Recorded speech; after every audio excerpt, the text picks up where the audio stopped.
You went through this period of time. It's pretty long. It's most of your career, I think, where I think you were viewed as so dependable in WWE and a person that would not only always be there, but would always deliver on a certain level, that you started getting every opponent thrown at you that whether they could wrestle or not, if they looked like a monster, it would be like a guy would come in and be an Undertaker opponent. We were talking about this before you came on about how, you ended up having to drag 8-foot guys through WrestleMania matches and you had your orbital socket broken by 600-pound man dropping his leg on your face.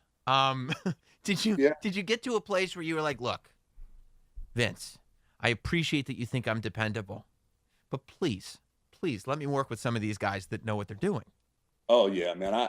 I begged him all the time. I was just like, and it was funny because I knew, like, when somebody would come in, it'd be like, oh. even before I got the call into his office, I knew, like, yeah, he's headed my way. Yeah, I remember you mentioning 8 foot, which was obviously Giant Gonzales. Yes. I tried to tell this story really quickly.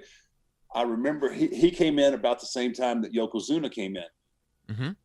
And I had known Yoko from Japan and seen him work over there as Kokina, Maximus, and I was always just enthralled and amazed by how good a worker he was and how well he moved for the size he was. And anyway, he was doing a dark match. He had signed, but he was doing a dark match. I think we were in Baltimore.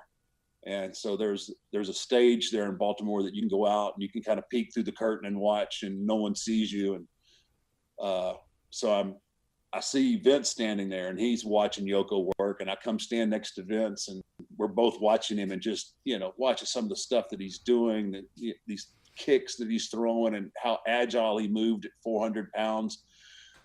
And I remember just stopping and turning my head and looking at Vince, and I was like, please, let me work with him first. And, Vince, and as Vince laughed, oh, you'll work with him in time, but I got somebody else in mind for you. And I kid you not, coming down the hall from the other direction, here comes Giant Gonzales, right? He goes, that's your guy. And I was just like, oh, no.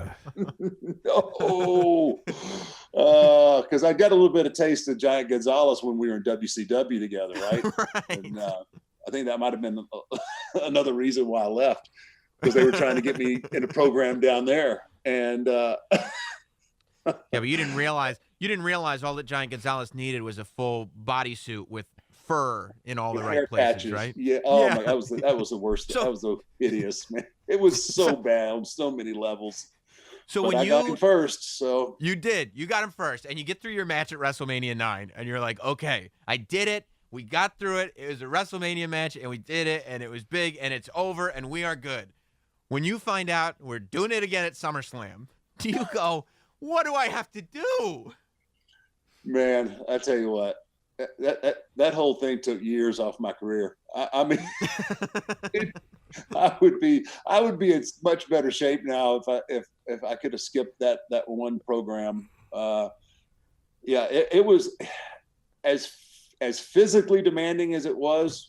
Mm-hmm. It was twice the mental strain, because you got guys out, you got Brett's there, and now Yoko's there. All these guys are going out and having these great matches, and obviously you want to be mentioned in the same breath with those guys, and it was just not possible. It was survival every night, trying to figure out what he could do, and it took me I had to, because at that time I didn't sell a lot and bump around, but man, I was flopping and just trying to, I was trying to make chicken salad out of chicken crap. And it was, it did help me, and it prepared me later on for being able to work with people, obviously.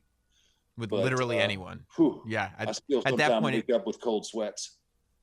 Yeah, that's got to be number one. You feel like you can literally work with anyone. And number two, when you finally do start having these matches that people are like, that's the greatest wrestling match of all time. You're going, well, yeah, I earned the right to have that match. Okay. Do you know what I had to go through to get here? No doubt, man. It was, after a while, like, because you work that gimmick, and then you really, it, it was always about the gimmick, really. And so it really didn't matter who he plugged in against it.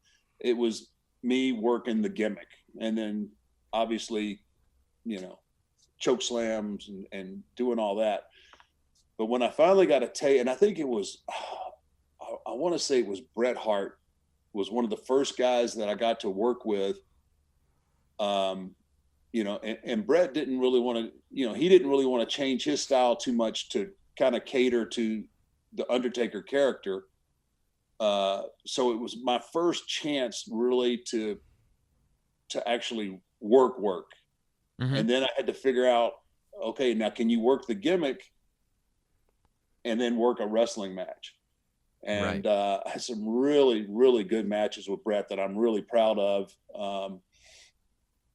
Where that kind of started becoming, that was kind of where I started getting more better talent. And then obviously that went into the early Shawn Michaels stuff. And I was like, yeah, this is pretty cool.